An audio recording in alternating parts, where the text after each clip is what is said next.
जीवन में सफलता के लिए सबसे महत्वपूर्ण बिंदु है आत्मविश्वास के बारे में। दोस्तों, हर कोई चाहता है वह सफल हो। अपने कार्य क्षेत्र में मेहनत और काबिलियत का महत्वपूर्ण स्थान होता है, परंतु यदि हमारे अंदर आत्मविश्वास नहीं है तो हमारे द्वारा की गई मेहनत और हमारे काबिलियत का कोई बहुत ज्यादा महत्व नहीं रह जाता है, क्योंकि हमारे अंदर जो काबिलियत है वह बिना आत्मविश्वास के बाहर नहीं आ सकती। इसलिए व्यक्ति का आत्मविश्वास होना बहुत आवश्यक है। यदि व्यक्ति के पास आत्मविश्वास होगा तो वह किसी भी क्षेत्र में सफल हो सकता है। इस वीडियो में हम आत्मविश्वास को तोड़ने वाली 5 प्रमुख तथा महत्वपूर्ण आदतों का जिक्र करेंगे, जिनसे हमें बचना चाहिए। एक सफल व्यक्तित्व के लिए आत्मविश्वास को तोड़ने वाली इन आदतों से हमेशा हमेशा बचना चाहिए। पहली आदत, दूसरों के साथ लगातार तुलना ना करें। जी हां दोस्तों, ज्यादातर सफलता के उत्साही व्यक्ति स्वयं के दूसरे लोगों के साथ तुलना करते रहते हैं। कई बार उन जैसी परफॉर्मेंस ना दिखाने पर वह निराश हो जाते हैं, जिसका उसे व्यक्ति के आत्मविश्वास पर गहरा आघातक लगता है। इसलिए हमें चाहिए कि हम हर समय दूसरों के साथ अपनी तुलना ना करें। ईश्वर ने प्रत्येक व्यक्ति को एक अलग ही व्यक्तित्व में डाला है, क्योंकि कह सकते हैं कि प्रत्येक व्यक्ति अपने आप में अलग होता है। यदि एक कार्य कोई दूसरा व्यक्ति कर सकता है तो यह जरूरी नहीं है कि पहला व्यक्ति भी वही कार्य उसी तरह कर सके। लगातार दूसरों के साथ तुलना करने से आत्मविश्वास कम हो सकता है, इसलिए व्यक्ति को लगातार दूसरों के साथ तुलना करने से बचाना चाहिए। दूसरी आदत, असफलता को दिल पर लेना। यदि आप किसी प्रकार से किसी कार्य में प्रथम बार या द्वितीय बार सफल नहीं भी होते हैं तो भी अपनी असफलता को दिल पर नहीं लेना चाहिए, क्योंकि यदि हम असफलता को दिल पर लेते हैं तो हमारे मस्तिष्क में पॉजिटिविटी की जगह नेगेटिव ज्यादा आ जाती है। इसी नेगेटिविटी से बचने के लिए व्यक्ति को कभी भी असफल होने पर उसे दिल पर नहीं लेना चाहिए।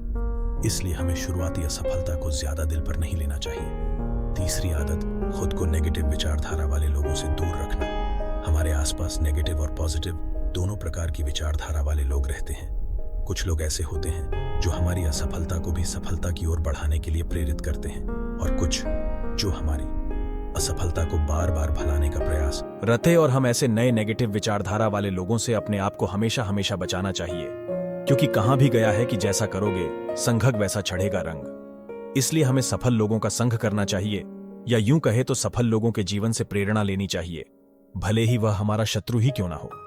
चौथी आदत, खुद पर दया करना।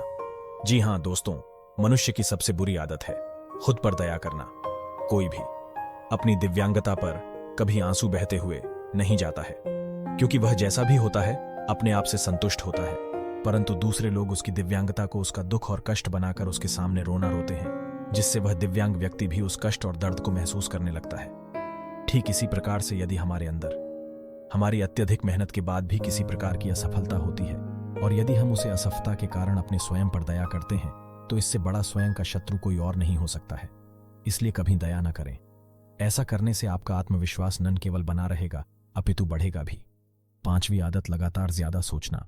यदि हम लगातार अधिक से अधिक सोचते रहते हैं तो यह भी हमारे आत्मविश्वास में कम है, क्योंकि हमारे मैन में 2 प्रकार के घोड़े होते हैं। एक घोड़ा सकारात्मक सोचने वाला और दूसरा घोड़ा नकारात्मक सोचने वाला। यदि हम लगातार सोचते रहते हैं तो कहीं ना कहीं हमारे मैन में नकारात्मक सोचने वाले घोड़े की पावर बढ़ती है। जिस घोड़े को ज्यादा पावर मिलेगी वही अपनी तरफ हमारे मन को खींच ले जाएगा। लगातार ज्यादा सोचने से नकारात्मकता की ओर हमारा मैन चला जाता है, जो कि हमारे आत्मविश्वास को कम कर सकता है। इसीलिए हमें अत्यधिक नहीं सोचना चाहिए। छठी आदत, उपलब्धियां को याद करें। जीवन में की गई उपलब्धियां को याद करें। इससे आत्मविश्वास बढ़ाने में मदद मिलेगी। व्यक्ति को एहसास होगा कि वह अपने बारे में जो भी खराब सोच रहा है वह उससे कई गुना अच्छा की कीमत समझ आएगी है। एक डायरी में अपनी उपलब्धियों को लिखने के साथ उससे जुड़ी कोई तस्वीर हो तो उसे रख सकते हैं। जब भी कॉन्फिडेंस लेवल कम लगे या महसूस हो कि हम कुछ नहीं कर सकते तो तुरंत डायरी देख लें। 7वीं आदत, गलतियां करने से न डर। गलतियां करना कोई गुनाह नहीं, इसलिए गलतियां करने से घबराना नहीं चाहिए। जब व्यक्ति किसी काम को पहली बार करने की कोशिश करता है तो उसमें गलतियां होना स्वाभाविक है। इसी वजह से गलती करने से न डरे, क्योंकि व्यक्ति गलती कर ही सिखाता है और आगे बढ़ता है। हाँ, एक बार हुई गलती को दोबारा ना दोहरा, इससे आत्मविश्वास भी बढ़ेगा। 8वीं आदत, हमेशा गलतियों से सीखें। गलतियां करने से डरने के बजाय कोशिश करें कि गलतियों से कुछ सीखें। गलती हर किसी से होती है, लेकिन इसका अर्थ यह नहीं है कि इस बात से निराश हो जाए।